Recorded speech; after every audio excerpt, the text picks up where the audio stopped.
하나님 말씀 느헤미야 3장 14절 말씀입니다.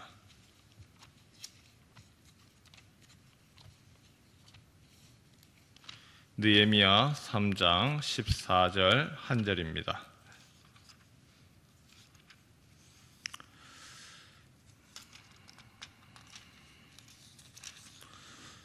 우리 한 목소리로 함께 읽겠습니다. 시작. 분문은 베낫게렘 지방을 다스리는 레가와의 아들 말기야가 중수하여 문을 세우며 문짝을 달고 자물쇠와 빗장을 갖추었고.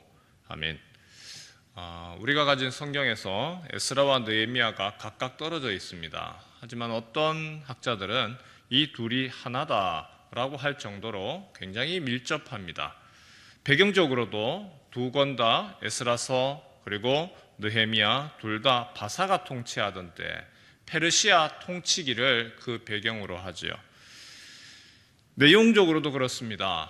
이스라엘이 70년 동안 포로 생활을 한 이후에 그 남아있는 사람들 하나님이 어떻게 하시는가, 그들에 대해서도 하나님이 여전히 돌보신다, 그리고 새롭게 하신다, 하나님의 주권으로 하나님이 그들에 대해서 모른 척 하시는 것이 아니라 하나님이 다시 그들에게 하나님이 행하시는 일들이 있더라. 그래서 에스라서와 느헤미야서에서 하나님이 행하신다, 하나님의 주권, 하나님의 선하신 손이라고 하는 것이 굉장히 많이 나타납니다. 하나님이 새로운 역사를 전적으로 다시금 주도해 내신다. 아무런 희망도 없고 소망 없지만 하나님이 그러나 그 가운데서 새로운 일들을 하나님의 선하신 손으로 이끌어내신다. 거듭거듭 에스라서에서도 그렇고 또 느헤미야서에서도 하나님의 선하신 손 계속 나타나죠. 우리 한번 느헤미야서에만 잠시 찾아보겠습니다. 느헤미야 1장 10절 말씀 같이 함께 읽을까요? 느헤미야 1장 10절, 느헤미야의 기도의 내용입니다. 느헤미야가 하나님의 선한 손을 하나님의 큰 권능과 강한 손이다라고 얘기를 하죠. 우리 같이 한번 읽겠습니다. 시작. 이들은 주께서 일찍이 큰 권능과 강한 손으로 구속하신 주의 종들이요 주의 백성이니이다. 느헤미야의 기도문 중에 하나입니다. 성이 무너졌습니다. 성문이 불탔습니다. 지금 그런 상황 가운데 느헤미야가 답답하여 하나님 앞에 간구합니다. 이들 하나님께서 이 백성들 하나님께서 건져내신 하나님의 강하신 손으로 구속하신 자들입니다. 하나님의 선하신 손으로 이들을 건져냈지 않습니까? 하나님의 선하신 손.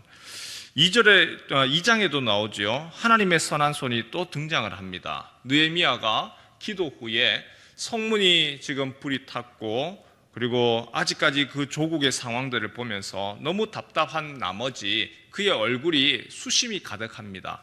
왕이 묻지요. 무슨 문제가 있느냐, 어려움이 있느냐. 그때 느헤미야가 잠시 묵도하고, 다르게 얘기하면 잠시 하나님께 마음속으로 기도하고 왕께 자신의 조국의 상황들을 설명을 합니다. 그리고 그러자 왕이 허락을 하고 너가 그러면 가서 너의 나라의 문제 해결하고 와라. 그리고 필요한 건축 재료까지 받게 됩니다. 이것을 느헤미야가 뭐라고 이야기를 하느냐? 느헤미야 2장 8절이죠. 2장 8절에 보면 왕이 한 것이 아니라 하나님의 선한 손이 나를 도왔다 얘기를 합니다. 함께 우리 2장 8절 말씀 함께 읽겠습니다. 시작. 또 왕의 살림 감독 아삽에게 조서를 내리사 그가 성전에 속한 영문의 문과 성곽과 내가 들어갈 집을 위하여 들보로 쓸 제목을 내게 주게 하옵소서 하매 내 하나님의 선한 손이 나를 도우심으로 왕이 허락하고. 하나님의 손이 모든 일들 가운데 간섭하시더라.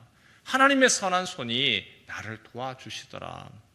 필요한 것들을 공급해 주시고, 또한 하나님의 선한 손이 무슨 일을 하느냐, 이번엔 또 사람들의 마음을 움직이더라. 좌절하고 낙심해 있는 사람들, 예루살렘 우리가 다시 한번 하나님이 원하시는 일이 이건데 지금 성벽을 재건을 하자. 하지만 사람들이 마음이 움직이지를 않아요. 외적으로 물리적인 것들을, 무거운 것을 옮길 수는 있지만 사람의 마음을 움직이는 것은 쉽지 않습니다. 그런데 하나님께서 무슨 일을 하시느냐? 그 사람들의 마음까지도 움직이시더라는 것이죠. 느헤미야 2장 18절 말씀이 나오죠. 2장 18절입니다. 시작. 또 그들에게 하나님의 선한 손이 나를 도우신 일과 왕이 내게 이른 말씀을 전하였더니 그들의 말이 일어나 건축하자 하고 모두 힘을 내어 이 선한 일을 하려 하매. 하나님 앞에 간구하고 기도했습니다. 하나님, 우리 백성들이 함께 일어나서 이 귀한 일에 동참했으면 좋겠는데 이들이 좌절되어 있습니다. 실망하고 있습니다. 어떡합니까? 그럴 때에 하나님이 그 기도 가운데 들으시고 하나님의 선한 손길로 사람의 마음을 움직이시더라. 그리고 3장에 보면 그 하나님이 움직인 사람들, 그들이 최선을 다하여서 그 성벽을 중수한 사람들이 나타나죠. 명단에 보니까 3장 1절에 그때의 대제사장 엘리야십이 그의 형제 제사장들과 함께 일어나 양문을 건축하여 성별하고 문짝을 달고 또 성벽을 건축하여 한메아 망대에서부터 하나넬 망대까지 성별하였고, 대제사장 엘리야십이 다른 제사장들과 함께 성벽을 건축을 합니다. 이때 보니까 양문이라고 나오죠. 양문이 뭘까요? 양문은 양쪽 문이 아니고 양이 지나가는 문입니다. 쉽 게이트지요. 그래서 양들이 지나가는 바로 그 문을 만들고, 또 그 다음에 보니까 3절도 한번 볼까요? 3절은 뭡니까? 어문이 나타납니다. 어문. 여러 가지 문들이 있습니다. 이 중에서 어문은 또 뭘까요? 여기서 어문이라고 하는 것은 물고기 어자입니다. 피쉬 게이트. 물고기들이 다니는 그러한 문도 만들고, 1절부터 시작해서 32절에 성벽 재건에 수고한 사람들의 이름이 하나하나 기록되어 있습니다. 하나님의 선한 손이 그들의 마음을 움직여서 최선을 다해서 이 한 사람이 모든 것을 다 한 것이 아니라 나는 여기서 여기까지 하겠습니다.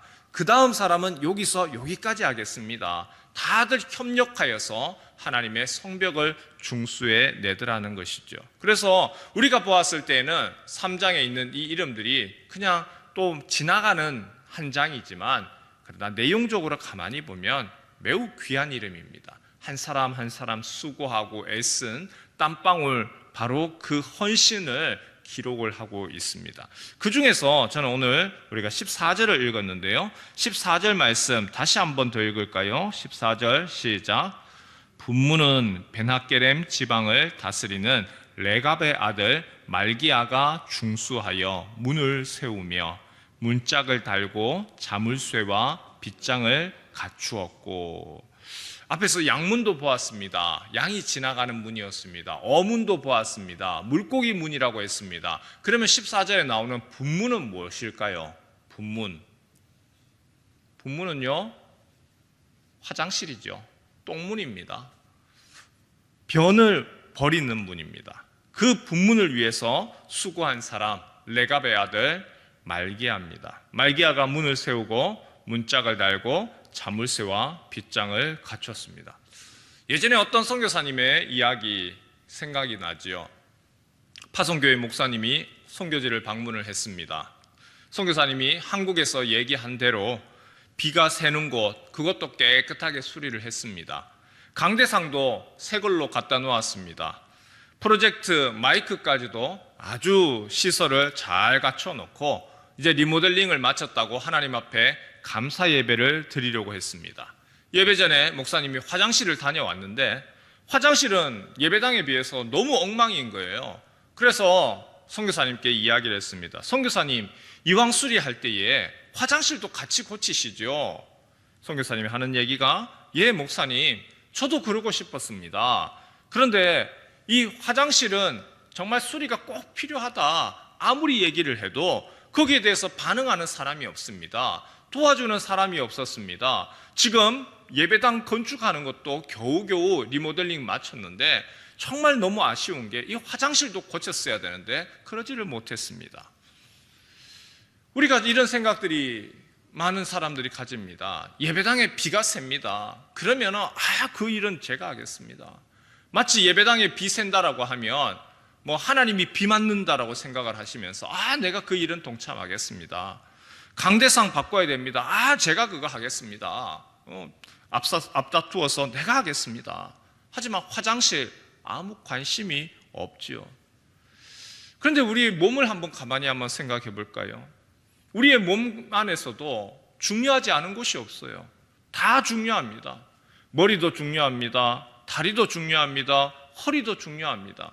하지만 다른 거 다 건강하고 좋아도 배변이 안 되면 이건 참 낭패죠. 사람이 잘 먹고 잘 자고 잘 싸고 이야기를 하는데 배변이 안 되면 참 곤란합니다. 잘 지어진 예배당입니다. 예배 잘 드렸습니다. 예배 잘 하고 참 오늘 은혜로운 예배였다. 찬양도 좋았다. 모든 것이 다 만족스럽다. 그런데 화장실을 갔는데 화장실이 청소도 안 되어 있고 지저분하고 그러면은 그 기분이 어떨까요? 모든 게 다 중요합니다. 어느 하나는 무엇은 소중하고 무엇은 하찮게 여길 것이 하나도 없는 것이죠. 우리 교회에 참 감사한 것 중에 하나가 매주 토요일에 빠지지 아니하고 그 시간에 화장실을 청소하시는 분이 계시는 게 참 감사합니다. 남이 보는 것만이 중요한 것이 아니라 보이지 아니하는 것, 그 작은 것 하나에 관심을 가지고 있는 분이 있다는 게 그게 참 다행이고 감사한 거죠. 큰 거, 눈에 드러나는 거 당연히 중요하죠. 하지만 또한 작은 거, 그러나 그 작은 것이 불필요한 것이 아니라 너무나 필요하고 소중한 것들입니다. 사람들의 관심으로부터 멀어져 있는 것, 그러나 이것 또한 중요한 것이 아닌가 싶어요. 성벽을 세워 나갈 때에 양문도 세우고 어문도 세우고 그리고 분문도 세우고 그리고 그것을 성경 만들 때에 그것을 기록해 놓았습니다. 말씀을 정리를 하면 우리 인생에 있어서 참 하나님의 은혜가 필요한 것들이 너무 많습니다. 그 하나님의 은혜를 성경에서는 다른 여러 말로 표현을 하는데 특별히 에스라서와 느헤미야서에서 하나님이 은혜를 베푸시더라. 다르게 얘기하면 하나님의 선하신 손으로 함께 하시더라. 하나님의 선하신 손길이 함께 하기만 하면 사람들이 절망하고 좌절되었던 마음들이 다시 힘을 얻기도 하고 하나님의 선하신 손이 함께 하기도 하면 이방 나라의 왕이 도와주기도 하고 하나님 앞에 기도하고 간구하고 하나님의 선하신 손을 위하여서 간구하고 구할 때에 하나님이 그 막혀있는 그 상황들 가운데서도 열어주시더라. 하나님의 선한 손길이 이 자리에서 하나님 앞에 간구하고 기도하는 우리 모든 성도들에게 함께 하시기를 축원합니다. 동시에 그 하나님의 선한 손길을 붙들면서 하나님, 주님이 나에게 또 기대하시는 것이 무엇입니까? 내가 은혜 받은 자로서 하나님의 선한 손길이 함께하는 자로서 또 하나님이 나에게 기대하는 것이 무엇인가요? 하나님, 작은 것, 남들이 관심 가지지 않지만 그러나 그것이 귀한 것을 알아서 그래서 그것에 내가 더욱더 마음을 가지고 주님께 원하시는 대로, 주님 원하시는 대로 충성하기를 원합니다. 하나님의 선한 손길을 더 힘입어서 그 은혜의 손길이 함께 하시고 하나님의 기대하시는 것처럼 또한 작은 것 하나에도 충성하고 귀하게 여기시는 모든 하나님의 사람들 되시기를 주님의 이름으로 축원합니다.